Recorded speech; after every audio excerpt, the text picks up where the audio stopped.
வீரபாண்டிய கட்டபொம்மனின் பிறந்த நாளில் காலனித்துவ ஒடுக்குமுறைக்கு எதிரான அவரது வீரமும் எதிர்ப்பும் இந்தியாவின் சுதந்திர போராட்டத்திற்கு ஒரு வழிகாட்டியாக திகழ்ந்த அந்த மண்ணின் வீரமகனுக்கு எனது மரியாதைக்குரிய அஞ்சலிகளை செலுத்துவதாக குடியரசு துணைத் தலைவர் சி.பி. ராதாகிருஷ்ணன் கூறியுள்ளார்.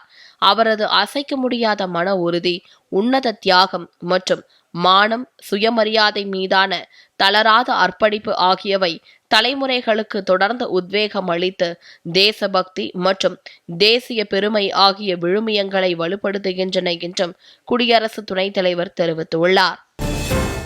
சாவித்ரிபாய் பூலேவின் பிறந்த நாளில் தொலைநோக்கு பார்வை கொண்ட சீர்திருத்தவாதியும் இந்தியாவில் பெண் கல்வியின் முன்னோடியுமான அவருக்கு மரியாதைக்குரிய அஞ்சலிகளை செலுத்துவதாக குடியரசு துணைத் தலைவர் சி.பி. ராதாகிருஷ்ணன் கூறியுள்ளார்.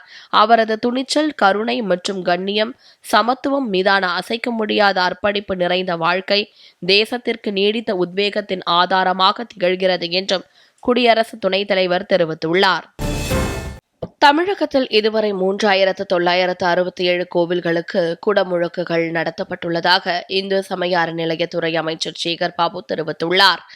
இது தொடர்பாக நெல்லையில் செய்தியாளர்களை சந்தித்த அவர் 400 கோடி ரூபாய் மதிப்பீட்டில் திருச்செந்தூர் சுப்பிரமணிய சுவாமி கோவிலில் பணிகள் மேற்கொள்ளப்பட்டுள்ளது என்றும் பொதுமக்களின் கோரிக்கைகள் அனைத்தும் பூர்த்தி செய்யப்பட்டுள்ளது என்றும் தெரிவித்தார்.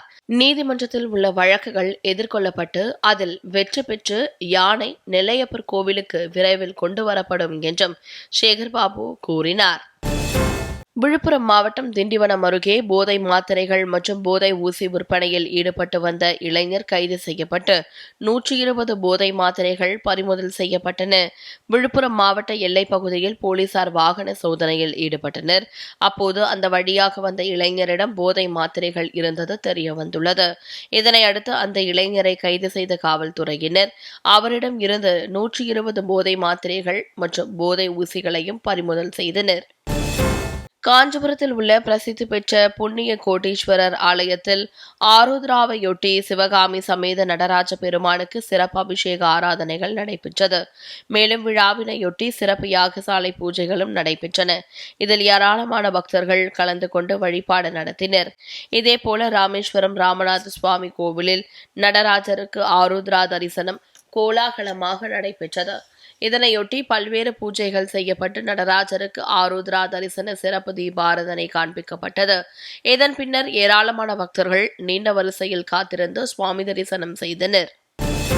தஞ்சை பெரிய கோவிலில் ஆருத்ரா தரிசனத்தை முன்னிட்டு நடராஜ பெருமானுக்கு சிறப்பு அபிஷேகம் நடைபெற்றது. ஆருத்ரா தரிசனத்தை முன்னிட்டு தஞ்சை பெரிய கோவிலில் தனி சன்னதியில் வீற்றிருக்கும் நடராஜ பெருமானுக்கு வில்வ இலை, விபூதி, திரவிய பொடி, மஞ்சள், அரிசி மாவு பொடி, பழங்கள் உள்ளிட்டவை கொண்டு சிறப்பு அபிஷேகம் செய்யப்பட்டு தீபாராதனை காண்பிக்கப்பட்டது. இதில் பல்லாயிரக்கணக்கான பக்தர்கள் கலந்து கொண்டு சுவாமி தரிசனம் செய்தனர்.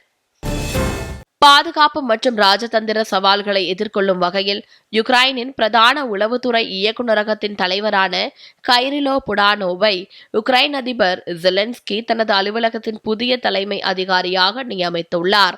இந்த நியமனம் முன்னாள் தலைமை உதவியாளர் ஆண்ட்ரி யர்மாக் ஊழல் குற்றச்சாட்டுகளுக்கு மத்தியில் பதவி நீக்கம் செய்யப்பட்டு 1 மாதத்திற்கு பிறகு அறிவிக்கப்பட்டுள்ளது. நாட்டின் தற்காப்பு மற்றும் மூலோபாய பாதுகாப்பை வலுப்படுத்துவதே இந்த மாற்றத்தின் முக்கிய நோக்கம் என்று கூறியுள்ள ஜெலன்ஸ்கி, தேசிய பாதுகாப்பு கவுன்சில் மற்றும் பிற பாதுகாப்பு அமைப்புகளுடன் இணைந்து யுக்ரைனின் புதிய மேம்பாட்டு கட்டமைப்பை உருவாக்குமாறு புடானோவிற்கு அறிவுறுத்தியுள்ளார். அமெரிக்காவின் வட கேரோலினா மாகாணத்தில் புத்தாண்டு அன்று ISIS பயங்கரவாத அமைப்பின் தூண்டுதலில் தாக்குதல் நடத்த திட்டமிட்டிருந்த இளைஞரின் சதியை அந்நாட்டு நீதித்துறை முறியடித்துள்ளது. வட கேரோலினாவின் மின்ட் ஹில் பகுதியைச் சேர்ந்த 18 வயதான கிறிஸ்டியன் ஸ்டீவன்ட் என்பவர் புத்தாண்டு அன்று கைது செய்யப்பட்டார். அவர் வெளிநாட்டு பயங்கரவாத அமைப்புக்கு பொருள் ரீதியான ஆதரவு அளித்ததாக குற்றம் சாட்டப்பட்டது. அந்த இளைஞர் ISIS அமைப்புக்கு விசுவாச பிரமாணம் செய்திருந்ததோடு தனது சொந்த ஊரையே இலக்காக கொண்டு ஆயுதங்களை பயன்படுத்தி தாக்குதல் நடத்த திட்டமிட்டிருந்ததாக வட கரோலினாவின் மேற்கு மாவட்ட அமெரிக்க வழக்கறிஞர் ரஸ் பெகுசன் தெரிவித்துள்ளார்.